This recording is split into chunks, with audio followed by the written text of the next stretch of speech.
Do you want to feel happier? Do you want to feel more radiant and more alive? Or to go beyond alive and truly feel like you are thriving? That's what I'm here for. Helping you find that best you that you know is in there. It is. And you can start accessing that you today. It's possible. If you're ready for a shortcut to just that, let's work together. Reach out and let's work one-on-one to transform you and your life into happy, into thriving.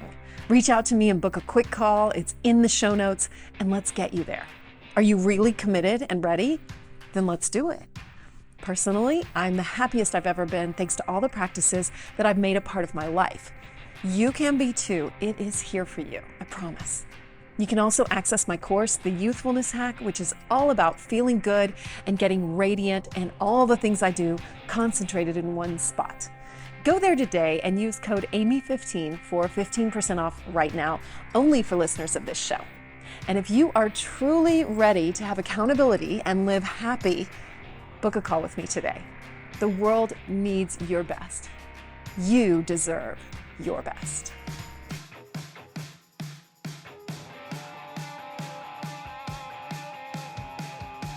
Hello, and welcome to the Amy Edwards Show. I'm your host, Amy Edwards. So excited that you are here. We are continuing the sex series. I had a little bump in the road last week and did not get a show out. I pride myself on consistency. I didn't get it done last week because this episode, the one I'm about to share with you, lost some of its content. It's a remote interview with an excellent guest. I'm so excited to have it and share it with you. But I lost the beginning of it, and so here I am right now recording a new intro. And so I was really bummed to lose that. But so it goes, right? That's just the way it goes sometimes. So we switched over to Zoom, and we got the rest of the interview done, and I really only missed a few minutes. But my intro got lost. So anyway, I am just thrilled that you're here, and I'm thrilled to continue the sex series. After this one, we've got one more in the sex series with Zaya the Oracle, a sex priestess, and I'm so excited to share it. It's so good. So they've all been so incredible, and I've learned so much myself. And so I am really excited to take what I've learned that really stands out and share it in a roundup of the whole series. So I'm going to do a solo episode down the road and share everything that I've learned and listen back to everything. But there's some things that have just really stayed with me that I've been applying to my life. And so I want to share those. So all that said, let's get to today's episode. Oh, hey, also I wanted to mention, if you haven't reviewed the show, I would love to ask you to again. So I am asking. So if you could leave a rating or a review wherever you listen, I'd be so grateful. So thank you so much in advance if you could do that. So let's get to today's episode. Tawny Lara.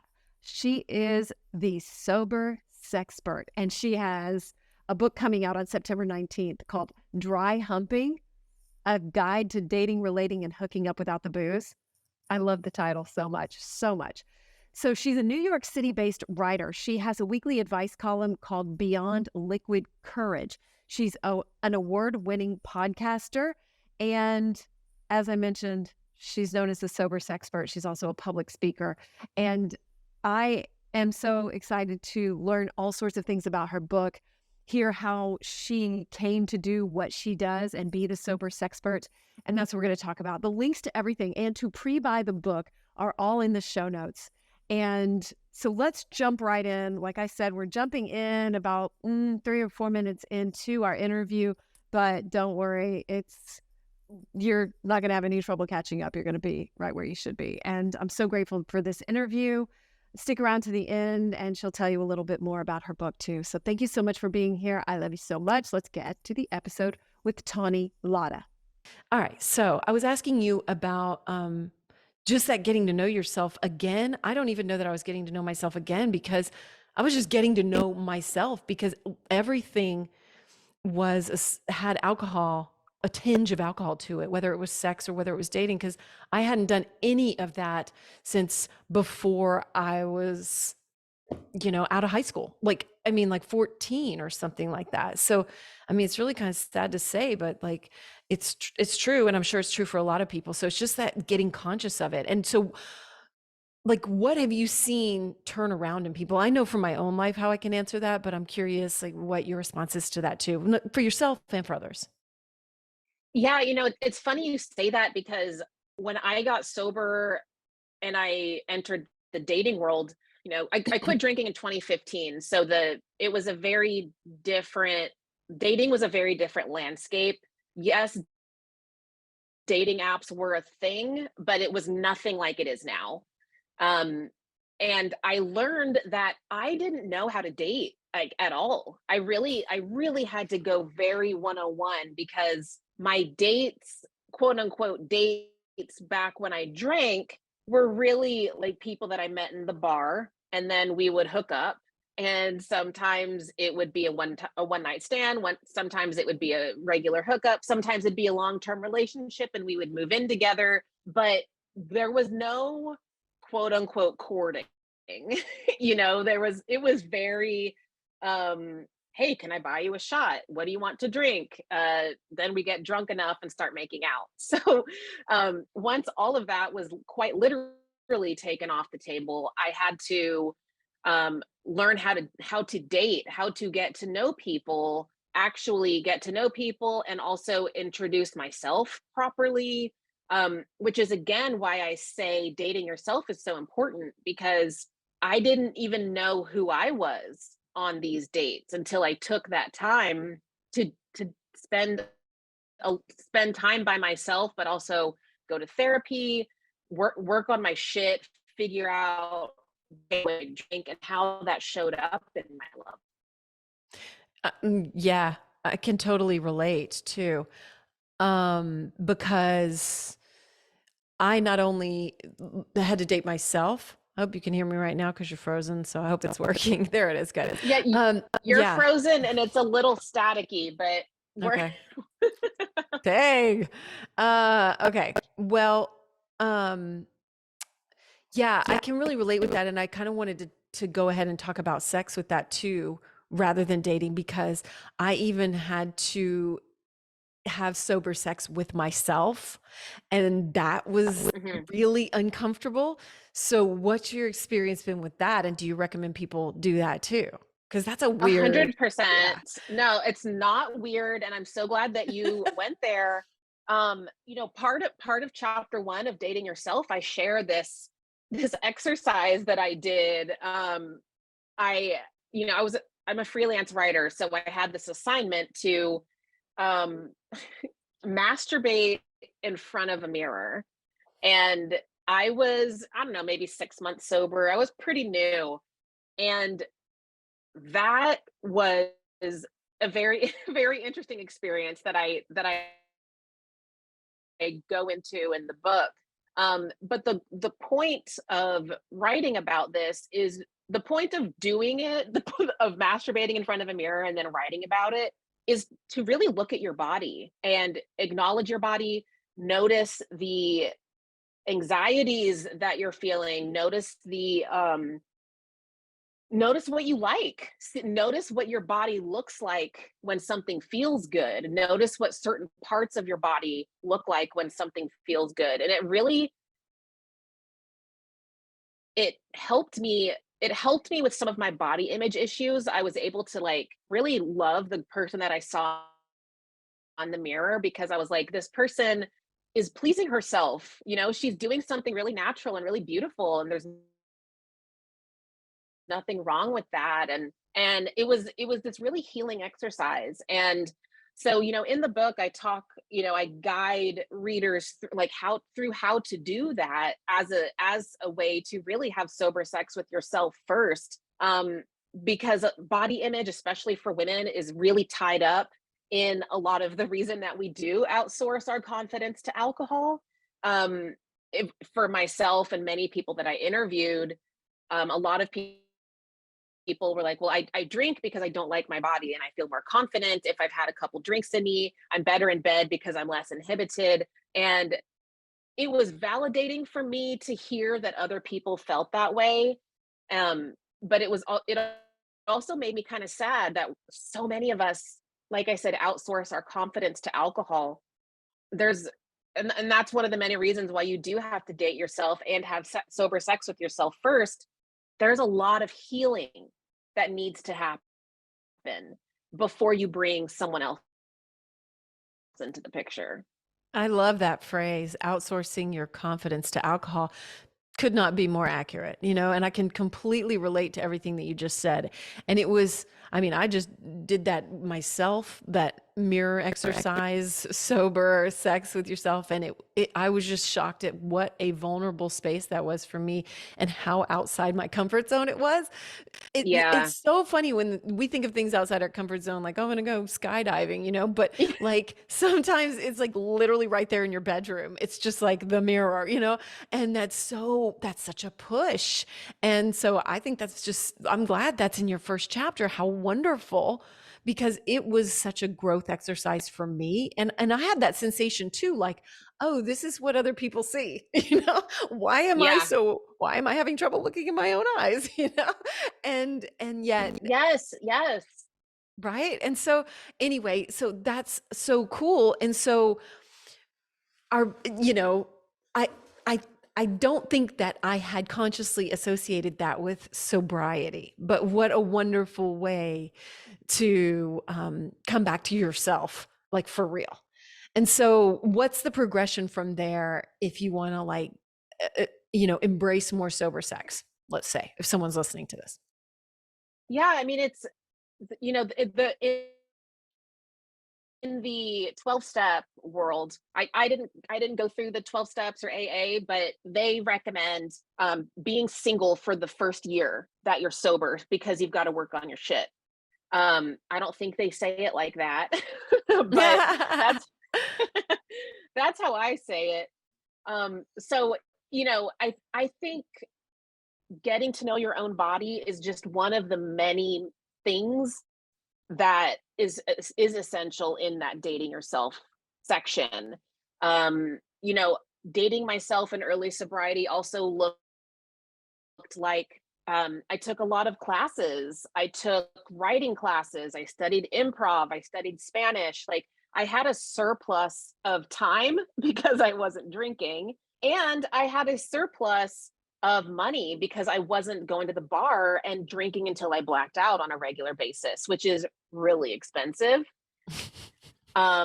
So I I used that time and that money to enrich myself. I learned more about writing, I learned more Spanish, and I met like-minded people, which I think was essential for my early sober journey because I didn't necessarily meet other sober people, but I met people outside of the bar, which was a revelation for me. And those people, we had a shared interest, whether it was writing or studying Spanish or whatever. Take a pottery class, like whatever you're interested in, you're going to have this fun, enriching activity, and you're going to make friends that are also interested in that thing. You might even you might even get a date out of it, And but that's not the point. You're doing this to really date yourself. So I would say, that could be the next step, is figuring out, what's that thing you've always wanted to do, and use your surplus of time into doing that thing.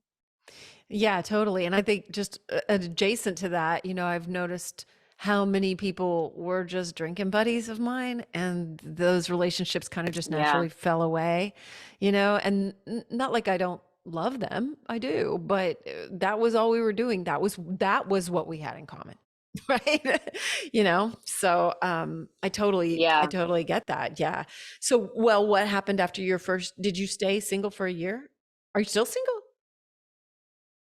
No, I have a wonderful partner. We've been together for almost 5 years, and he is also sober. So I'm very, very grateful for that. No, I was single for I I was single for a long time, but I dated probably a couple months into my sobriety. I didn't get into anything serious until I met my partner and I was 3 years sober, or like 2.5 years sober. But I dated and I hooked up, and but it was healthier. You know, the dates were healthier because, like I said, I was actually dating instead of just drinking and hooking up with people. Nothing wrong with that. I am not shaming anybody who does that. My work and this book in particular really examines, it's really for, it's not for having, people that have one drink.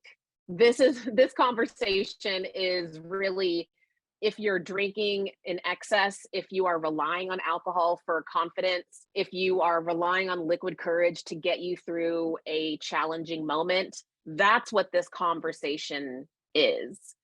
So I do just want to be very explicit about that.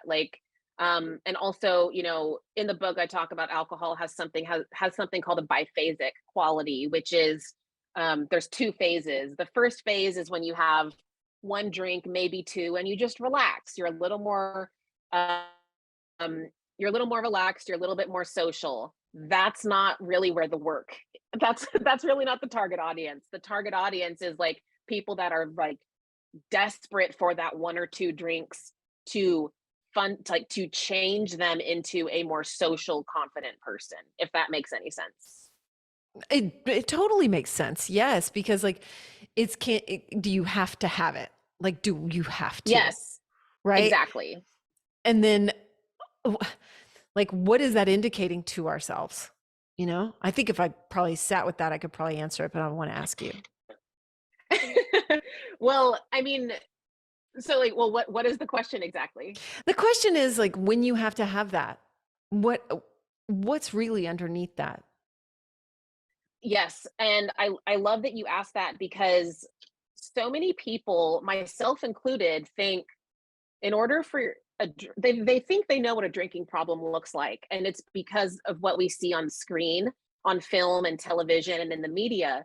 We see alcohol abuse portrayed as binge drinking until you black out, alcohol causing you to lose your home, you lose your family. Like we see these really extreme cinematic portrayals of what alcohol abuse looks like.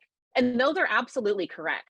But what we're not seeing is when you do rely on that one drink to get through something that's really hard. That can also be an unhealthy relationship with alcohol. And I think I had to learn that on my own, because I compared my relationship with alcohol to other people's relationship with alcohol when I still drank. I was like, oh, I don't have a problem. I don't drink like he does. I can handle my liquor way better than she can. So when I'm comparing my relationship with alcohol to someone else's, I failed to see how problematic it was in and of itself. So I didn't need alcohol every single day. I didn't wake up and start drinking. I could go weeks, months without it. I didn't, but I was not physically dependent on alcohol. And I think that's important to talk about, because we don't hear that often enough. We didn't have the word sober curious when I quit drinking, but that's 100% what I was. I saw that alcohol was negatively impacting my creativity. And so that I took a break and I stopped, and here we are almost 8 years later. My theory was correct. So I would say that that's a really long answer to your question of like, what's underneath.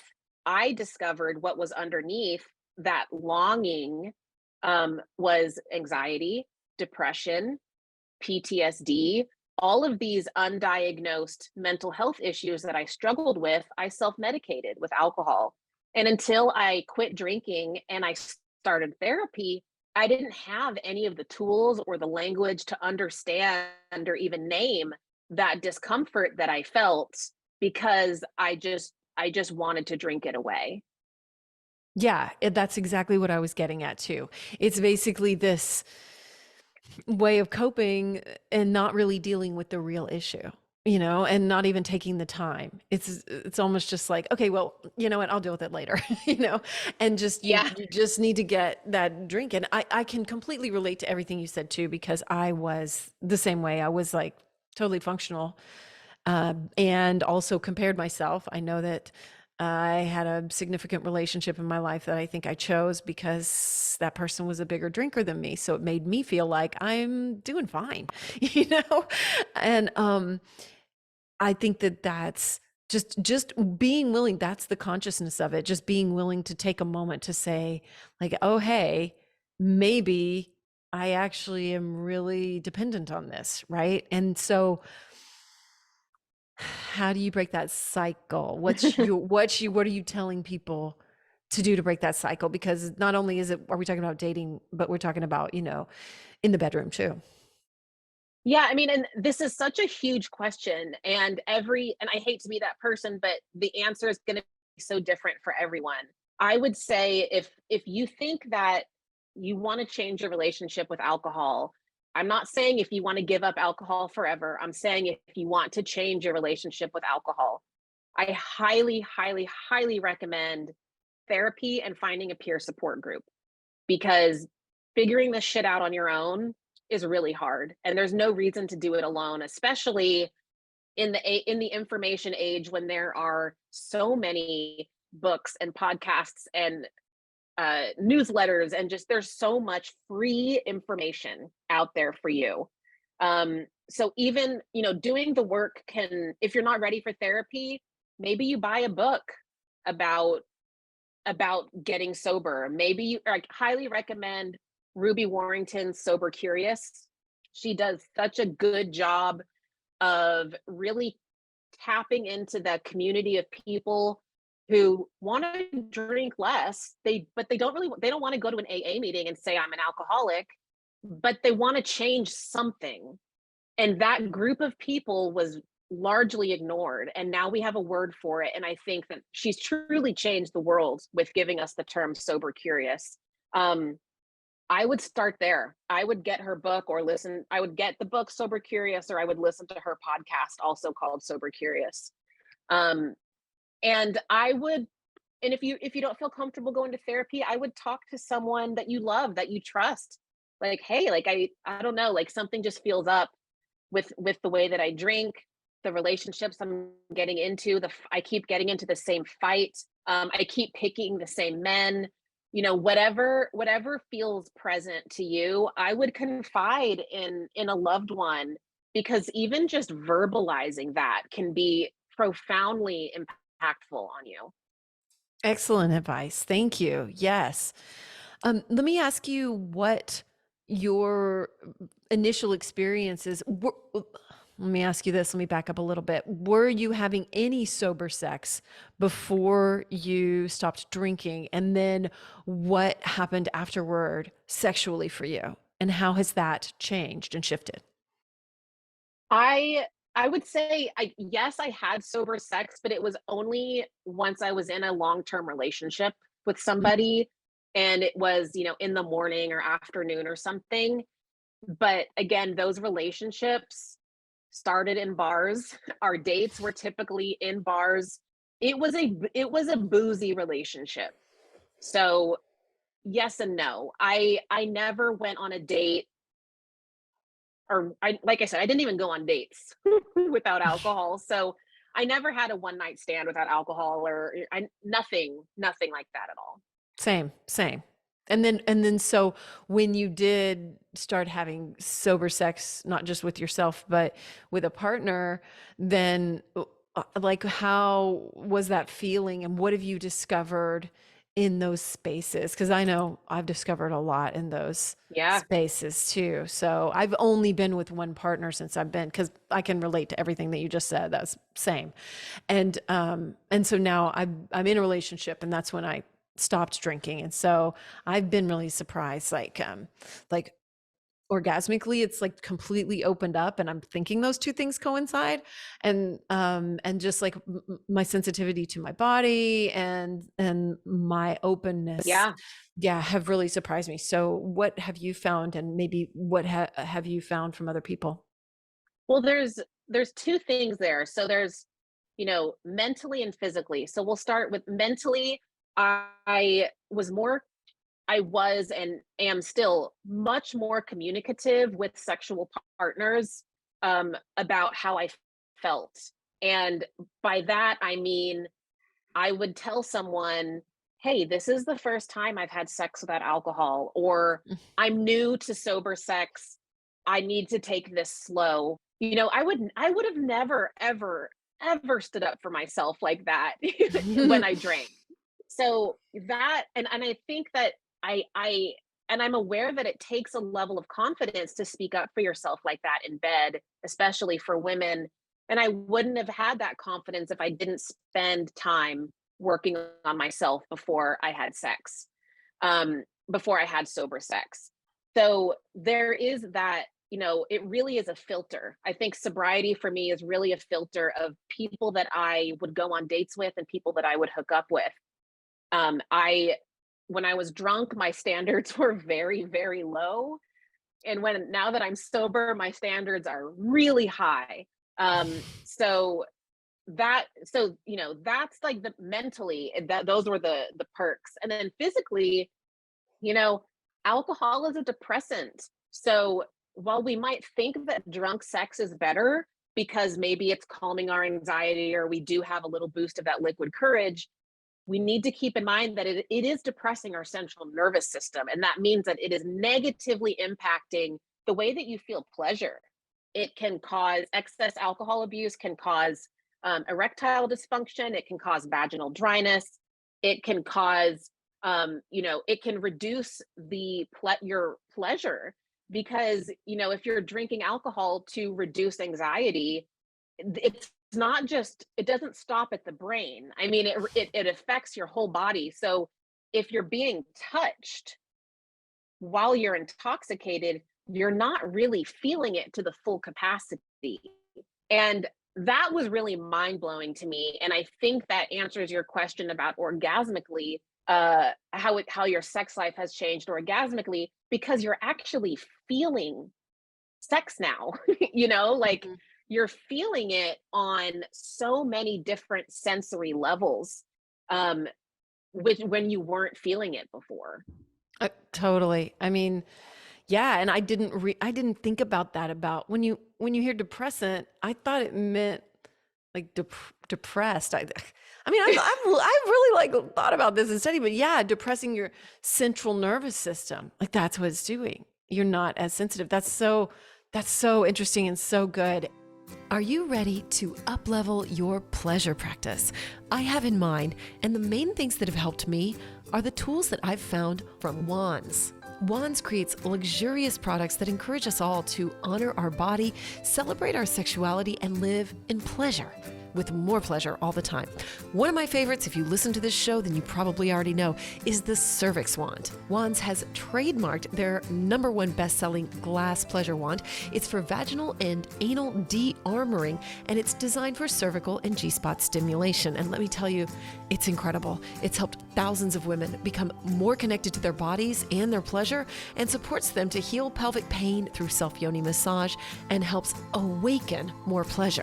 Just recently, I've ordered the Venus wand, another trademarked wand from Wands, and it's designed to activate and awaken the G-spot and more. Also, don't miss one of their new offerings, which are free bleed blankets that can be used as waterproof intimacy blankets. They have a beautiful selection now available.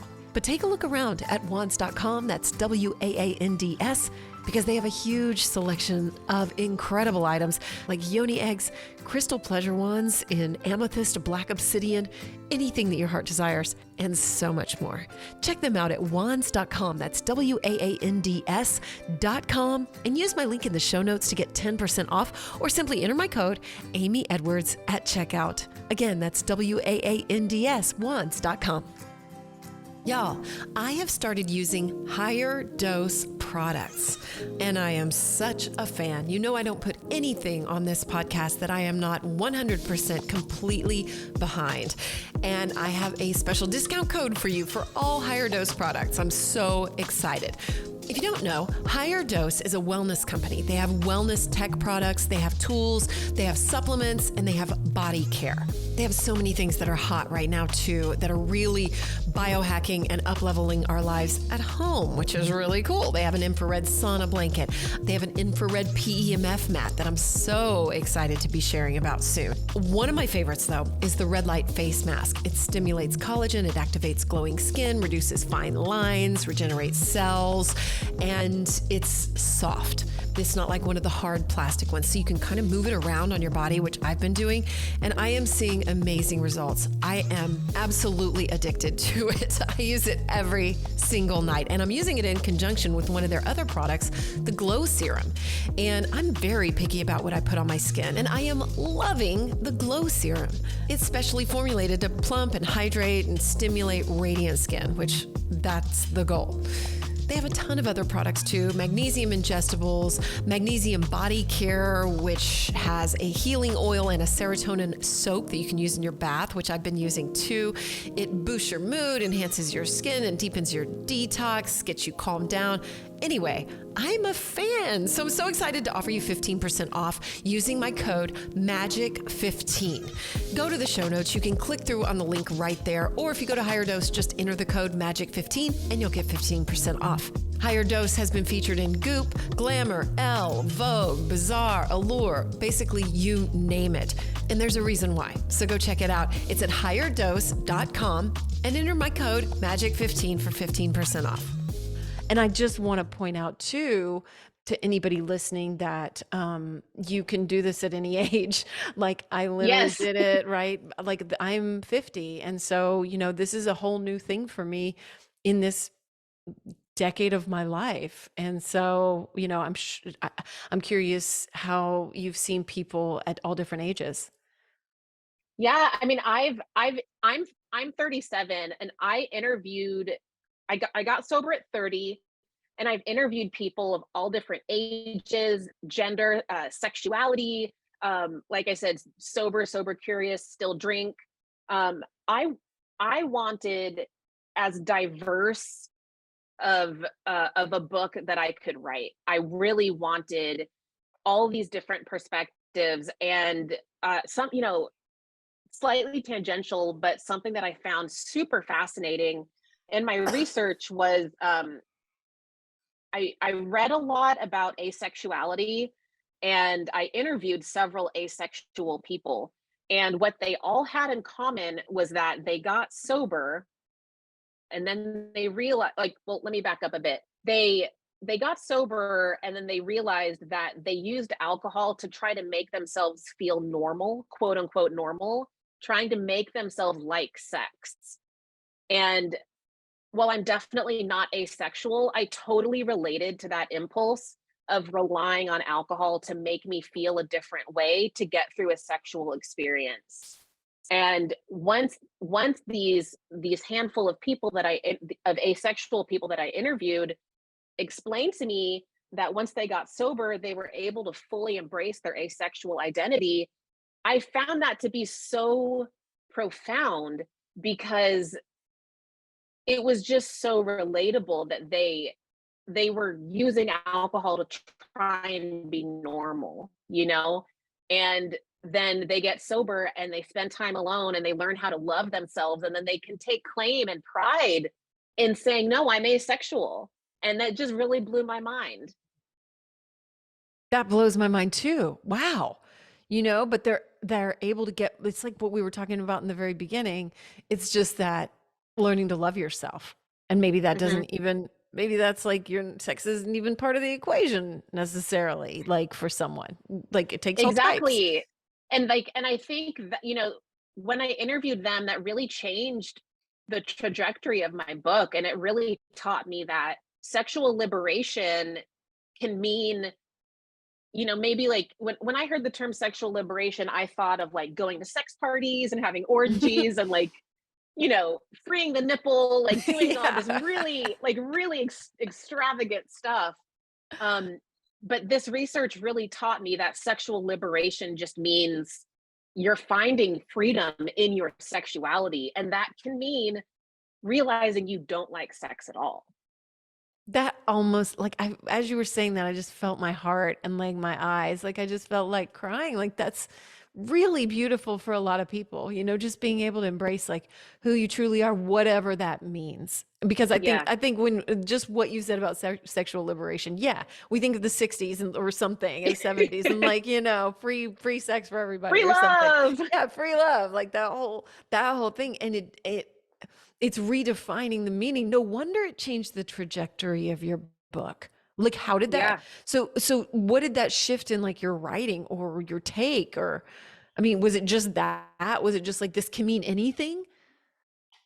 Yeah, I mean, it really it showed me that I think like collectively as a society, we are embracing that so many things exist on a spectrum.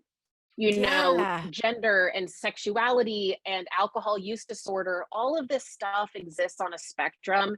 So I think I really now I think I just see sexual liberation as a spectrum. And the word liberation, it just means you're free, you're liberating yourself from societal expectation.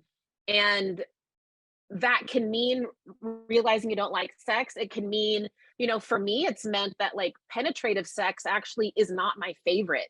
And a lot of the times that I did engage in penetrative sex, it was performative because I thought that that's what I should like. And now I'm learning other positions and how to communicate with my partner. Actually, I'm not in the mood for penetrative sex tonight. Like, what else do you want to do? And again, I would have never, ever, ever advocated for my own pleasure like that if I was still drinking.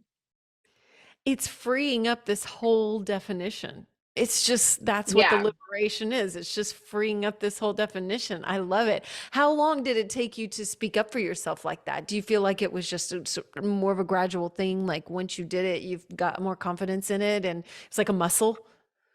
Really, it really is a muscle. And it's like I said, I'm almost 8 years sober. My partner and I have been together almost 5 years.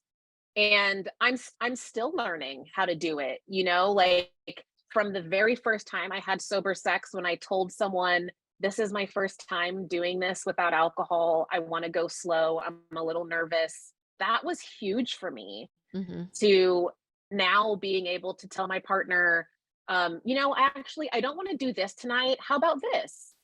Like that's pretty new for me. And I think for me, it's refreshing to remember that, sexuality evolves. You don't have to just stick to the same tricks. You Yeah. can learn, you can play. Sex is supposed to be fun. It is supposed to be a fun way to enjoy yourself or enjoy the company of others, like that's really all it should be. And if you and your partner would rather just do mutual masturbation instead of intercourse, that's sex. Like that counts as sex. So, and I think for me, I needed to hear other people say that in order for me to, I guess, accept that, you know? Yeah, I think that's really common because we've probably been raised in a society or something where it's like, this is it. This Yeah. goes in the hole, and then, Yes. yeah. And so, that's the liberation part of it, is just being like, oh, I was told this, and it's actually something completely different. And that's, I mean, just like when I think back to, all the things I've been shown culturally or learned or told or whatever, it's just not subscribing anymore to all these definitions that we've Yes. been fed. I love that. Like unsubscribe. Like how you're like, God, I'm still subscribed to that newsletter. Like unsubscribe, unsubscribe. It's like if this school if a school of thought is no longer serving you, like you can unsubscribe from it. Like I think a big part of my own sexual liberation in sobriety was unlearning a lot of the shit that we've been taught, especially as women. Like growing up reading Cosmo, if you don't have sex with your man 3 times a week, he's going to leave you, or he's going to look for sex elsewhere. And like that really damaged me. And I, again, changing your definition of sex, like I thought that meant I had to have physical intercourse 3 times a week. in order to keep another person happy. But no, none of those magazines ever asked me what I wanted. They never asked me to sit down and think, well, what do I want? What does a healthy sexual relationship look like to me? Because for some people, it might mean sex once a month. For some people, it's once a day. It and kind of like I said, to stop comparing your relationship with alcohol to other people's relationships with alcohol, you have to do the same thing when it comes to sex and relationships. Your relationship will not look like your best friend's relationship. Your sex life will not look like your best friend's sex life. So you have to really take it at face value of what is my relationship, what is my sex life, what's working and what isn't. Do you have some exercises that you recommend to people when they're exploring sober sex together? Like some particular things that you're like, here's some ways that you can discover what yours looks like? Yeah, there's a lot of that is in the book, where it's like I give people some conversation starters. There's some journal prompts of like talking about what we just like what you the chapter you just read. Like there's journal prompts that help you process what you just read, which was those I included those in the book because those were super helpful exercises to me. And I really think that communication is the most important thing. So if you can, maybe, if you're struggling with asking for something in the bedroom, let's say, I would say journaling about it. Journal or meditate or go for a walk and discuss, talk in therapy, like really explore that and sit with that. Like, well, what do you want in bed? And maybe making a list. What do you want in bed? Write down why you're not having that in bed. Yeah. Why is this thing that you want not happening? And a big part of that is realizing that our partners are not mind readers. We really do have to tell them what we want. And we have to, again, going back to the very beginning of the conversation, we have to spend enough time alone to figure out what we actually want. Even if you're in a relationship, you still have to spend a good amount of time alone with your body, with your thoughts, figuring out what you want, because then you're going to naturally develop this organic confidence that'll give you those tools to ask for it in bed. Totally agreed too, because I think even with myself, I've had times where I was stuck in a way of thinking like, oh, this is what I'm supposed to do, like, Yeah. okay, stick this in, rather than taking time to like touch myself or explore my body or even do something that I had never tried before with myself. Yeah. Eh, and that still surprises me because sometimes you don't know what you don't know. You know what I mean? Like, Yes, exactly. And I mean, you could even start small. If the thought of exploring your own body or asking for what you want in bed feels too big right now, you'd be surprised how many people are afraid to speak up when it comes to the restaurant you go to for dinner, like, or the movie that you want to watch. I would yeah, start there. Like, make a declarative statement. Like, I want pasta tonight. Like, even if your partner really wants sushi, I really want pasta. Can we have sushi tomorrow? Like, really stand up for yourself like that. Or if you really want to see a movie and your partner doesn't, talk about it. hmm Maybe you guys will actually pick a new movie that neither of you thought that you wanted to watch. So it's like it's these little kernels. You have to start small, advocate for yourself in these small, simple these ways that seem small, but they're really not. A lot of people that I interviewed, including myself, realized that people pleasing was a big part of my addiction. I was way more concerned with other people's happiness than my own. So I really had to do these little baby steps that I'm talking about just to even eat the meal that I wanted to eat, let alone have the sex I wanted to have. me too. Me too, totally. I think that's really common, and I'm glad you brought it up. And I think what you just said is such a good example of how this isn't just about sex. You know, this is like Yeah. about all these things like cross over and overlap, like whether it's in our regular life or whether it's in our sex life, like though we're learning in both ways, and they feed off of each other, right? Yes, they do. And I mean, like you said, yes, we're talking about sex and dating here, but apply this to friendships. Apply this to, if you and your friend always go to happy hour on Fridays and you don't want to do happy hour this week, suggest something else. If, Hmm. because like these little moments can ultimately help you have better relationships with your family, with your friends, with your loved ones at work. Maybe you'll eventually develop the enough confidence to ask for a raise or a job transfer or quit your job altogether and do something that you really want to do. But you have to start small, and I think that is what the biggest turn off is, because we rely on liquid courage because it's fast, it's easy, it's cheap, it has really quick results. But like we've all learned, there's no quick weight loss, there's no quick get rich quick scheme. None of it, anything that can be achieved in 5 minutes is usually not gonna last. So it really, you have to embrace that. There is no direct replacement for liquid courage. Like you really Right. have to just accept that, like the replacement is doing the work. And that can be deeply unattractive, and I totally acknowledge that, which is why I encourage people to start small. And deeply unattractive and deeply uncomfortable because Yes.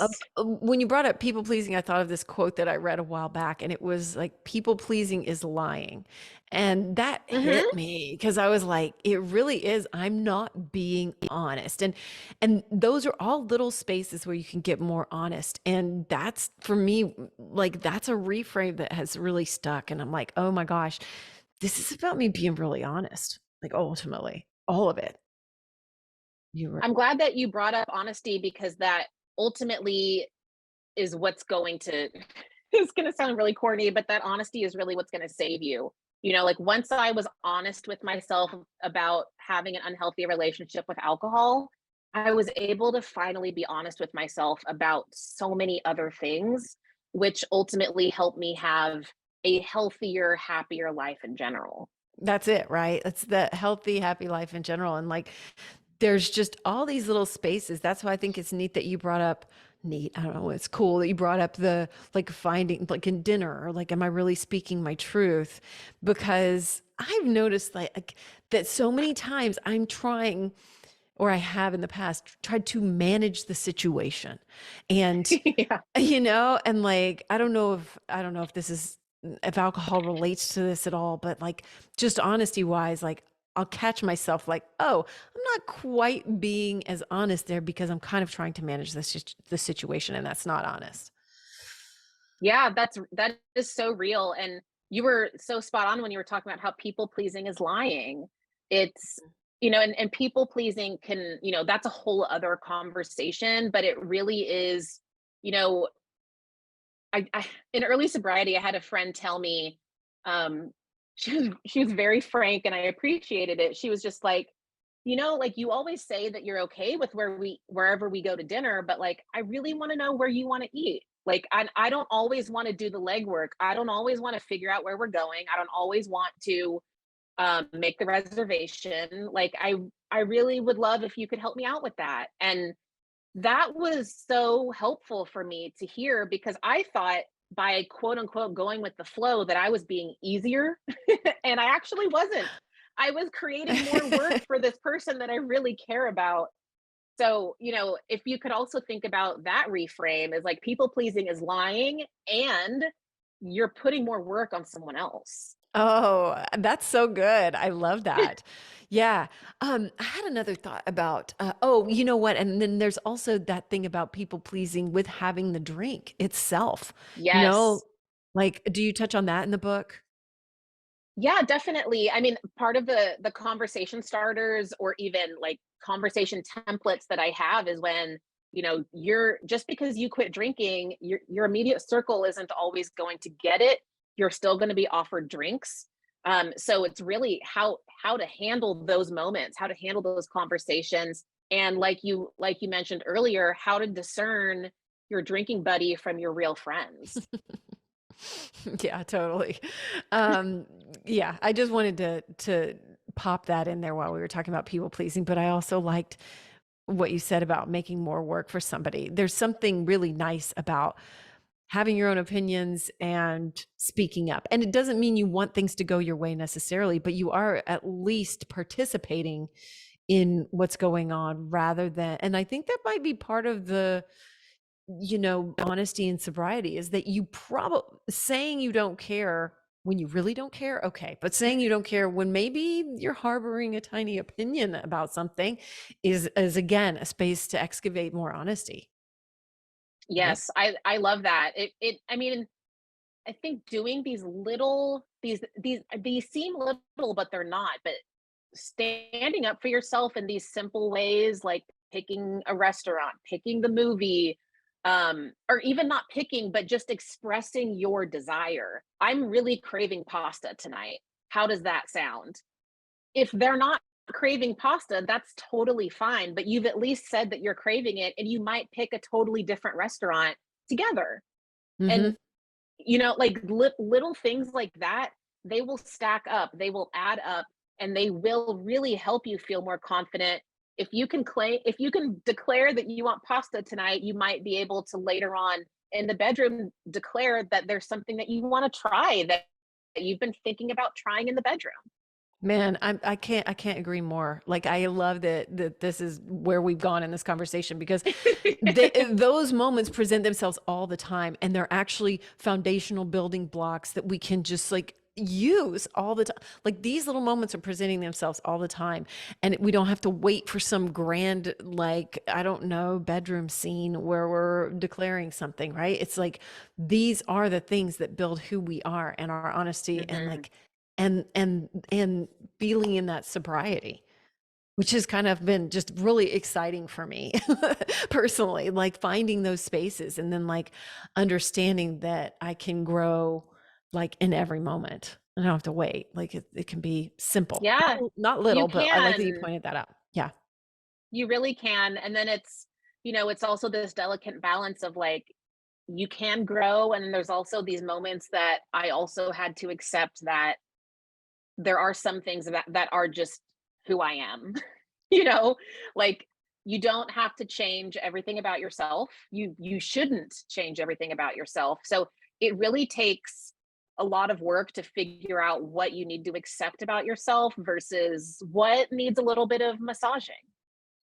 What did you discover about yourself that's just you? Um, that's a good question. This I Man, you got me. What did I just what I did I can't believe I got you. discover? You're such a pro. So I was like, yeah, I'm curious. Um, I mean, it's there's this great paradox when it comes to personal growth of like once you accept something about yourself, that's when the change can happen. um, so, for me, there was I g- codependency was and is a really, really big part of my recovery. And by that, I mean thinking that it's my responsibility to manage every situation, manage everyone's emotions, manage all of the activities. It's all up to me. Like it is my responsibility to manage the whole world. And Hmm. it sounds so silly when you say it out loud. So once I accepted that this is this is something about myself, that I this is something that I do. Controlling situations is something that I do. Then I was able to name it and get into Al-Anon, talk about it in therapy, read all of these books about codependency, and figure out, when it's actually helpful that I control situations. Because, it actually taught me that controlling things and coordinating things is a strength of mine. And so finding healthy ways to express that like in event coordination, having a podcast, coordinating guests on my podcast, stuff like that, that has become a strength. And that is a proper way for me to manage certain things. And then I've also had to learn what is not appropriate for me to manage. So I think, I don't know, is that a good I answer? love that. Yeah, Okay. I think that's a really cool answer. And it also is a cool way of looking at things that we typically perceive as negatives and turning it around to understand that again, and this is very you, is like understanding that everything's a spectrum, right? And so it Yeah. doesn't have to be all bad. And it doesn't need to be. Like there's these good aspects too, which leads me to my next question. Like when you look back on your life before you were sober, are you able to find gratitude and the good things about that and look back and be like, I'm so glad I experienced that because it's helped me today to help people or whatever it is for you? Oh yeah, 100%. I'm able to say alcohol got me through some really, really shitty times. And Wow, I, yeah. I didn't, like I said, when I got sober, I received, my diagnosis for anxiety and PTSD. And I now have these tools and I have this big toolbox full of things that I do when I feel anxious. But I didn't have that before. I had alcohol before. And I don't know that I would have survived certain situations if I didn't have that. And I think that's important to acknowledge.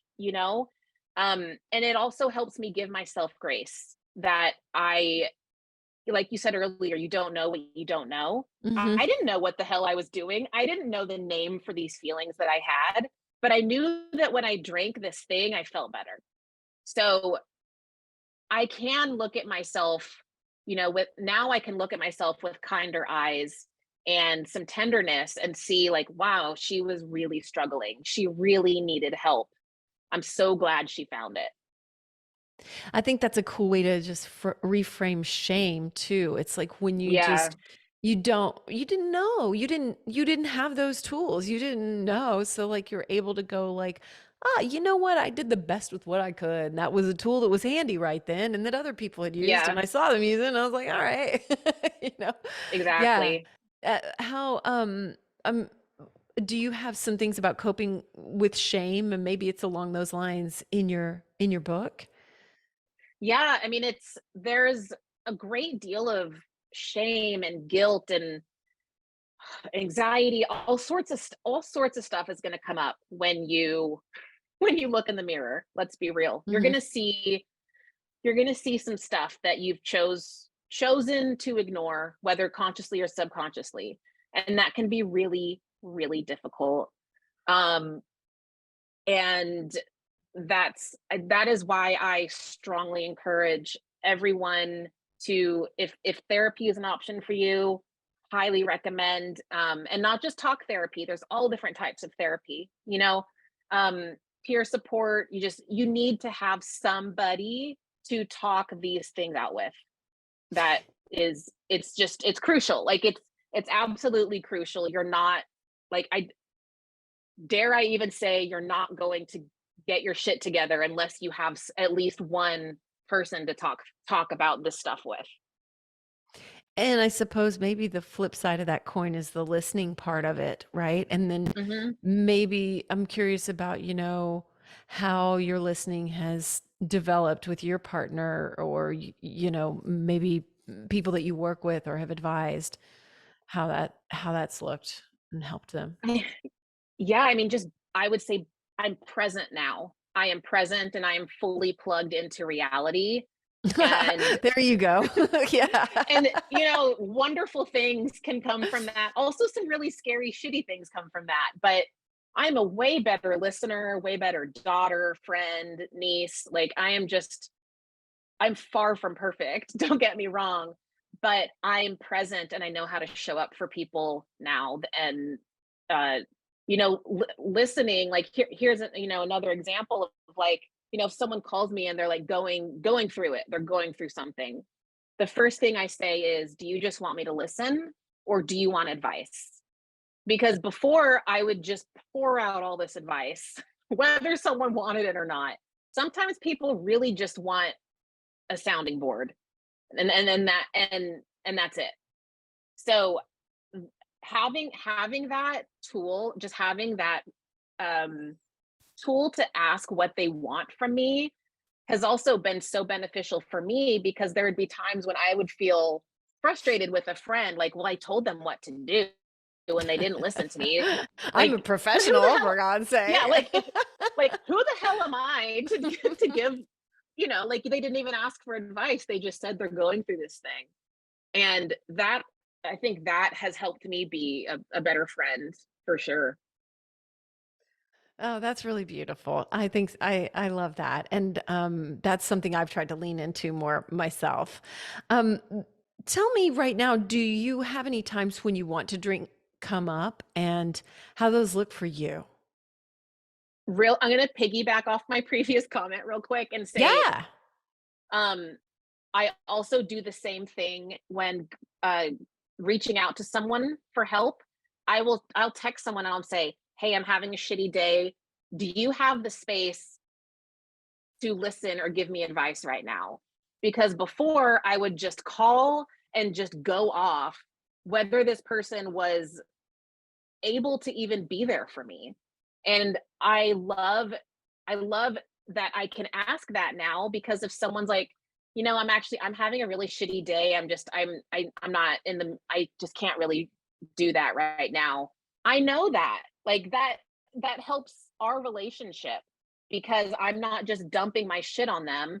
I'm respecting that they are their own person. They don't just exist to be my friend. They have their own stuff Yeah. going on.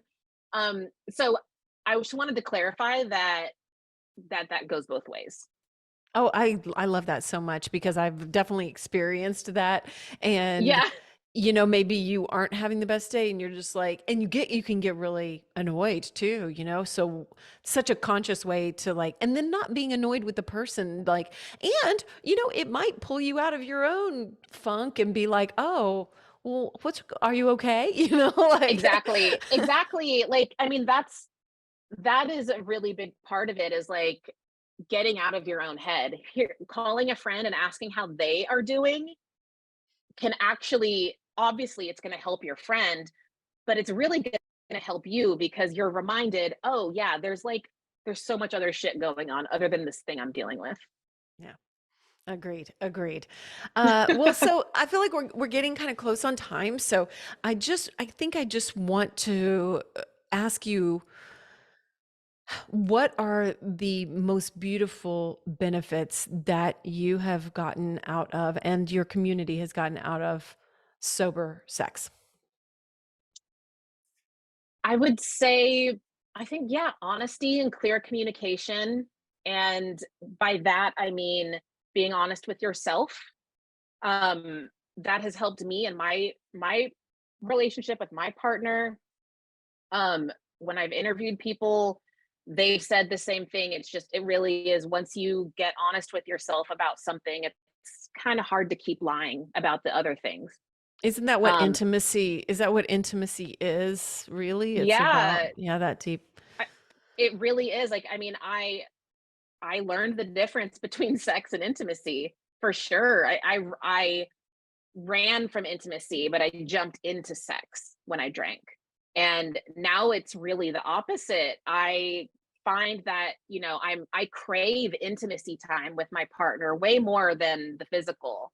And sometimes just being intimate with him can be so fulfilling and so emotionally warming and beneficial, when before I would count the times we had intercourse, and then I would rank our relationship is not doing well because we've only had intercourse this many times. Like, what the hell does that even mean? Like, why am I like, my therapist says, Mhm. why are you using sex as a barometer for your relationship's happiness? And she was right. There's no reason for me to do that. There is just, sex is such a small part of a relationship. There's trust, there's honesty, there's communication, there's fun, there's dates, there's family, there's children, there's pets, there's like there's like you and your partner are individual humans out that have come together.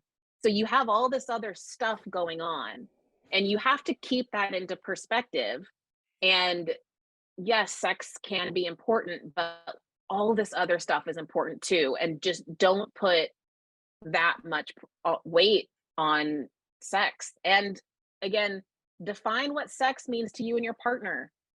That I think that would be like my big takeaway if you're listening. Like, figure out what sex means to you and what you want it to mean, and then talk to your partner about that. That can be such a scary space for so many people because they're just like, am I still going to be loved and accepted, you know? Yeah, it all of this is scary, right? I mean, like I said, looking in the mirror can be really, really scary sometimes. Do you have like a mirror self-love practice like regularly? You know, I don't, and I've been thinking that I should. I saw a play recently where the guy talked about how every morning he starts his day saying, like, looking in the mirror saying, I love you, and you're amazing, you're beautiful, and just these really kind things he said to himself in the mirror every morning. And I was like, wow, like I want to find my own version of that. Do you have something like that? I do it every day. Yeah. Yeah, and it's gone along with all the rest of this work, and now I just talk so much more kindly to myself, and I do it every day, and I'll look at myself in the eye, and then I reconfigured. I'm a Reiki master, and so I reconfigured the Reiki. There's a Reiki like mantra or whatever, the Reiki slogan, and I just reconfigured it, and I say that every day. I didn't like theirs. It was like, just for today, I will not anger, and stuff like that. And I was like, and so I say, just for today, I am at peace. Just for today, I will work easy. Just for today, I show appreciation and gratitude. And just for today, I'm kind to all living things, including myself. And then I say, I love you, and I'm kind. And I take a moment to be kind to myself and look at myself in the eyes. So yeah, it's a daily practice, but that's why I ask, because it just seems to go along with all this growth, you know? So maybe this is it. Maybe this is your little prompt to do that. I love that. No, that's really beautiful. And your face lights up when you're describing this practice. So that's really cool to see. I guess it's infused with love. Thank you. That's very kind. I appreciate that. Thank you. Is there anything that we missed or anything you really wanted to go over today before we end? No, I just thank you so much for having such a beautiful conversation and sharing this with your listeners. I mean, I obviously think it's an important conversation. I wrote a book about it, but Yeah. I think more people need to talk about the role that alcohol plays in their lives, you know, that I'm not anti-alcohol. I don't think everyone needs to be sober. I don't think that at all. But I think everyone can benefit from being mindful about the role that alcohol plays in their lives. Yeah, agreed. That's why I'm doing this, and I'm walking the walk too, just so I can speak firsthand, you know, as you are, you know, we're able to really come from our heart and say, this is what I'm doing in my life, and this is the results that I'm getting, and it can help you grow. And so I just want to say thank you. Everybody can check out your new book, Dry Humping, A Guide to Dating, Relating, and Hooking Up Without the Booze. It comes out September 19th, and I will have a link in all the show notes so everyone can not only find you, but order your book, pre-order, or if they're listening later in the fall, go ahead and order it. So congratulations on the book. I'm so happy for you. Like, congratulations. It's so exciting. And you're just putting such good out into the world that can help so many people. That liberation piece, just wow, right? Good. And thank you for sharing that. It's always good to hear like what little nuggets stick with people, you know, and the liberation piece, I probably think about that every day of like, because I still have these habits, these old school habits that I'm still trying to unsubscribe from. I'm going to steal that. I'm going to use that. Use it. It's all yours. Yeah. And then I guess speaking of subscribing, I have a weekly advice column where I answer questions about sober sex and dating, called Beyond Liquid Courage. So if anybody wants to submit a question or read that weekly column, it's on my website, and the column's called Beyond Liquid Courage. I meant to mention that in the intro, so thank you for bringing it up. I'm so glad you did. I will put a link to that in the show notes as well, in case anybody wants to send in a question or just catch up, and like, cause I love reading advice columns. I'm like so into it. So thank you so much. This is so valuable. So thank you so much for taking the time, and thank you to everyone for being here. Remember to do the things, rate, review, subscribe. And I'm just so grateful that we get to have these conversations. Share it with a friend if you thought of someone, because that is where growth happens. Just like Tawny said, when we talk about it, that just brings it into our reality and brings it more presence. So that is where magic happens. So go for it. Have the uncomfortable conversations and grow. So thank you so much, Tawny. Thank you to everyone listening. Till next time. This has been the Amy Edwards Show from Overcome Studios. Remember to rate, review, and subscribe. And thank you so much for being here. Sign up for our newsletter at amyedwards.com.